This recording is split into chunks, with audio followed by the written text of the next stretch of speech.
Toby's Tightrope. The manager spoke to Mavis severely. "You are a very naughty engine. You have no business to go jauntering down Toby's line instead of doing your work up here." "It's that Toby," protested Mavis. "He's a fussman. Toby has forgotten more about trucks than you will ever know. You will put the trucks where he wants them and nowhere else." "But there are no buts," said the manager sternly. "You will do as you are told, or else." Mavis stayed good for several days.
Mavis soon got tired of being good.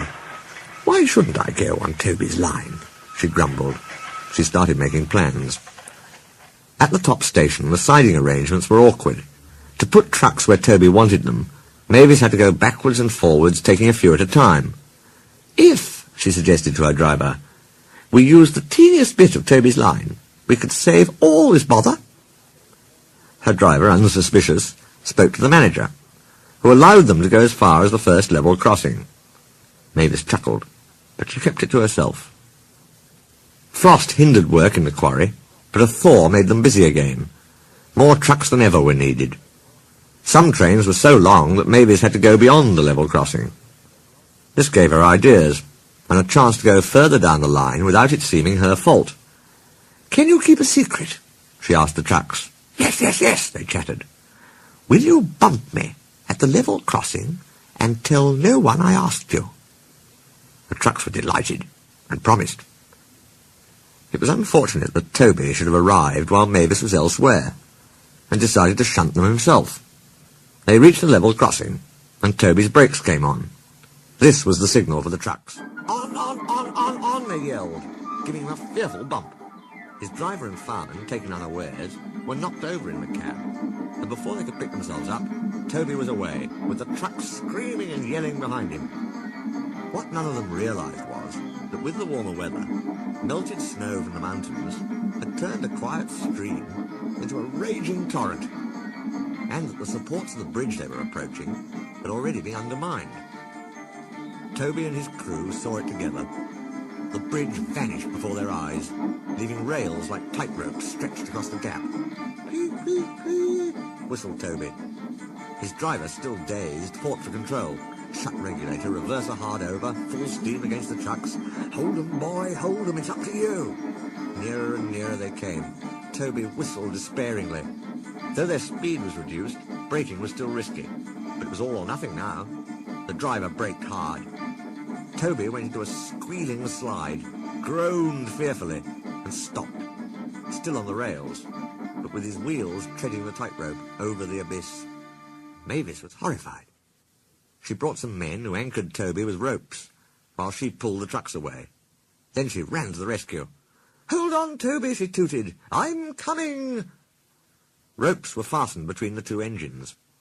Toby still had steam and was able to help, so he was soon safe on firm track, and saying thank you to Mavis.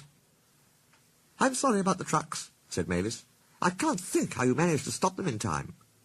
"Oh, well," said Toby, "my drivers told me about circus people who walk tightropes, but I just didn't fancy doing it myself." The Fat Controller thanked the manager and his men for rescuing Toby from his tightrope. "A very smart piece of work," he said. "Mavis did well, too, I hear." Mavis looked ashamed. "It was my fault about those trucks, sir," she faltered. "I didn't know. But if I could—" "Could what?" smiled the Fat Controller. "Come down the line sometime, sir. Toby says he'll show me how to go on." "Certainly, if your manager agrees." And so it was arranged. Mavis is now a welcome visitor at Farker Shed. She's still young, and still makes mistakes. But she's never too proud to ask Toby. And Toby always helps her to put things right.